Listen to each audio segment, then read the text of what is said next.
The latest entry in the Jurassic franchise has now released, which means you residents finally have the chance to see Gareth Edwards' Jurassic World Rebirth. Reviews are mostly positive, and it's no doubt going to be the biggest film of summer 2025. Going into the film, we had many questions. What was the purpose of their mission?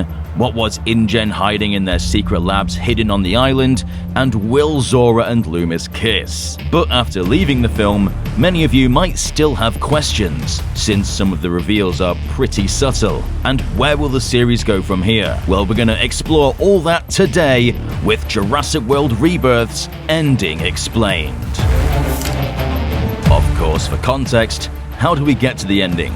Well, a team of select operatives, Zora Bennett, Duncan Kincaid, Dr. Henry Loomis, and a few others, are sent by Martin Krebs, a pharmaceutical representative at Parkogenics, to Isle St. Hubert, the island where InGen carried out tests to create bigger and meaner dinosaurs for the parks. They received word that DNA from 3 different creatures, the Mosasaurus, Quetzalcoatlus, and Titanosaurus, hold the key to a life-saving heart disease medication that could save the lives of millions across the world. Krebs states it could potentially make them trillions of dollars in the process. During the mission, they come across the Delgado family, who have become stranded following a Mosasaurus attack, so they divert their course to pick them up. And after successfully retrieving the DNA from the 3 specimens, they rendezvous to the extraction point in the village to be rescued by a helicopter.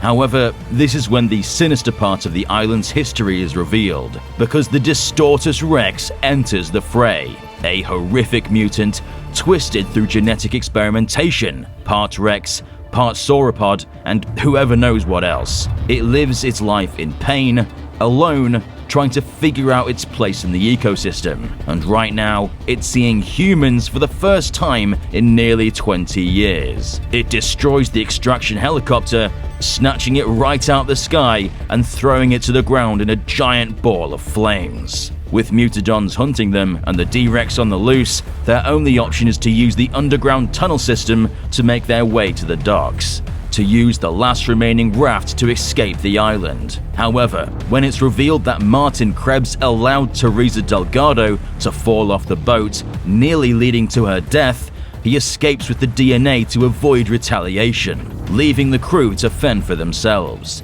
He takes the jeep and follows the route towards the bay, but he's intersected by the D-Rex, who stomps on his vehicle, picks him up, and bites him in half. The DNA falls to the hands of the crew, who manage to make it to the docks. However, with a D-Rex blocking their escape, they were stuck, facing imminent doom. But in a moment of heroic sacrifice, Duncan Kincaid lit up a flare to distract the mutated monster. It stomped towards him, away from the escape raft, giving them a slim chance to escape.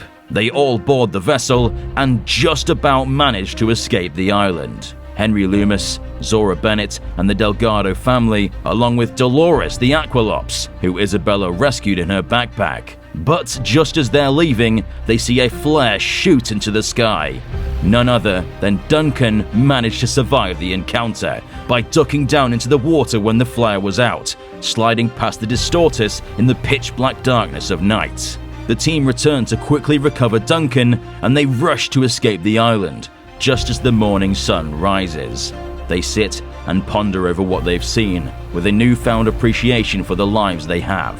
And as they do that, dolphins swim alongside the raft, a reminder of the normality of the world they came from.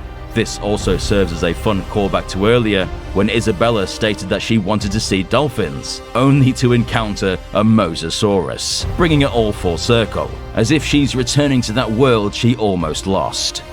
But where does this leave the franchise going forwards? Martin Krebs is dead, they recovered the DNA from the biggest creatures on the island, the Distortus Rex is left alive, and the island's secrets will be likely spread across the world. With the DNA now in the hands of Henry Loomis, who plans to make it open source so the medicine can be accessible and affordable for everyone, instead of being in the hands of one company who monopolizes it and charges extortionate prices for it. The driving force for the whole story is a reflection of real-world issues, how some life-saving medication can bankrupt those in need, such as insulin, that costs only a few dollars to produce, yet is sold for up to $500 a vial. At its peak, EpiPens was sold for $600 for a pack of 2, and treatment for cystic fibrosis can cost upwards of $311,000. Just like how the original tackled the consequences of unchecked capitalism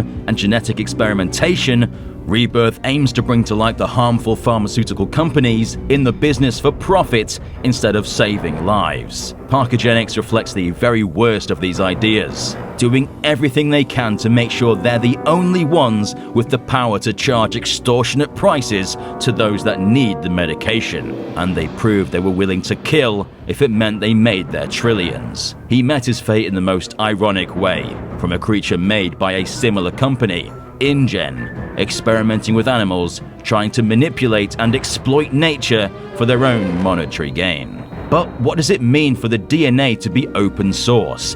This invites all medical companies to create their own products and have it accessible to the masses. Although Jurassic Park's very core is about chaos striving from seemingly innocent intentions.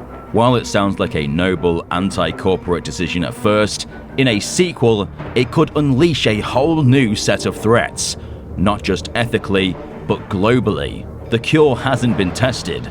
The theories and research have been done, telling scientists a cure is possible, but who knows what could happen when they find their way into the lab. And most terrifying of all, Dolores. Well, obviously not visually, but while she has a cute exterior, what reason does she have for being left on the island?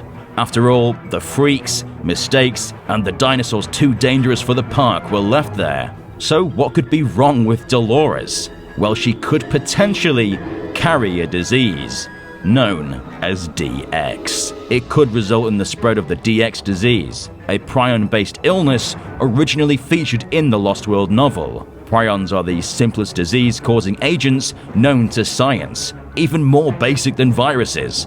They're microscopic protein fragments so rudimentary they can't actively invade a body, and instead must be passively ingested to take effect. Ian Malcolm and Sarah Harding theorized that the genetically engineered dinosaurs on Isla Sorna had developed this prion-based disease, based on records discovered at the abandoned InGen facilities. Young dinosaurs were initially fed goat's milk, which is highly hypoallergenic. The problem started when handlers switched their diet to ground-up sheep's meat, which introduced allergens the carnivores weren't biologically prepared for. The result was catastrophic.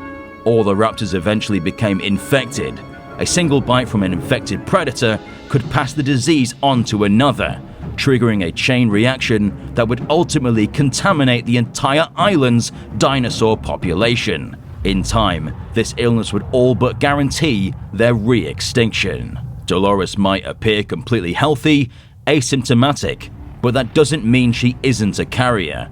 If the DX prion is laying dormant within her, she could be unknowingly transmitting it to other animals or even humans. And if that happens, it wouldn't just threaten individual lives, it would trigger an ecological disaster. And if the dinosaurs they extracted DNA from were all exposed to this pathogen, then the supposed miracle cure they brought back to the mainland might actually contain the seeds of a global outbreak.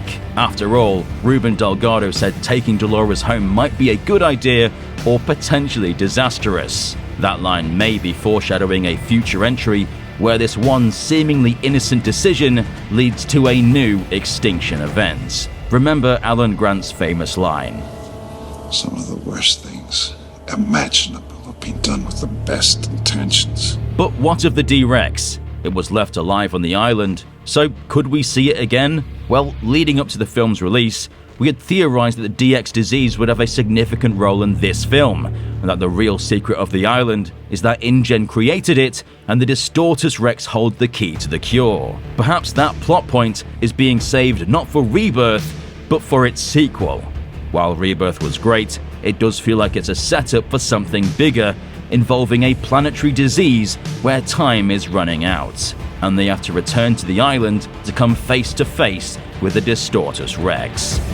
So much from Rebirth's story was deliberately left unanswered, which makes me feel like we will return here, and learn more about InGen's secrets. As a closing message, Dr. Henry Loomis remarks about the amount of time humanity has existed, which is around 200,000 years. Compared to other dinosaurs, we are but a speck on the timeline, and he doesn't think humanity will get to 1 million. So perhaps a self-inflicted extinction caused by corporations is on the cards, and his prophecy of humanity's extinction may become reality.